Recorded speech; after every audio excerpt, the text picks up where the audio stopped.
जाते। विकास, धन्यवाद दिलेल्या माहितीसाठी। दरम्यान साक्षी कांबळे आत्महत्या प्रकरणी विधान परिषदेच्या उपसभापती नीलम गोऱ्हे यांनी कुटुंबियांची भेट घेतली आणि यावेळी कुटुंबियांनी त्यांच्या मागण्या समोर मांडल्या। महाविद्यालयातील तसंच शाळेतील तरुणींना कोणी त्रास देत असेल तर त्याची गाठ महाराष्ट्र पोलिसांशी आहे।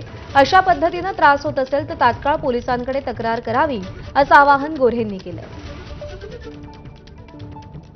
बीड पोलिसांनी संपूर्णपणाने त्यांची ताकद आणि विश्वास कुटुंबाच्या पाठीमागे व्यक्त केलेला आहे आणि धाराशिवमध्ये ज्या अधिकाऱ्याकडून दिरंगाई झाली त्या अधिकाऱ्यांना तुम्ही तपासात ठेवू नका हे मी कालच धाराशिव एसपींना सुचवलेलं आहे। त्याचबरोबर या आरोपीचा जामीन रद्द करण्यात यावा म्हणून धाराशिवच्या पोलिसांनी कोर्टामध्ये अपील करावं अशा देखील त्यांना सूचना उपमुख्यमंत्री एकनाथ शिंदे यांनी दिलेल्या आहेत आणि त्यामुळे मला असं वाटतं की ज्यावेळेला हे सगळे साक्षी पुराव्याची अंमलबजावणी करण्याचा जो विषय आहे तो बीड पोलिसांनाच करायला लागणार आहे। पुढची बातमी पाहूयात। जालन्यामध्ये प्रियकराच्या धमक्यांना कंटाळून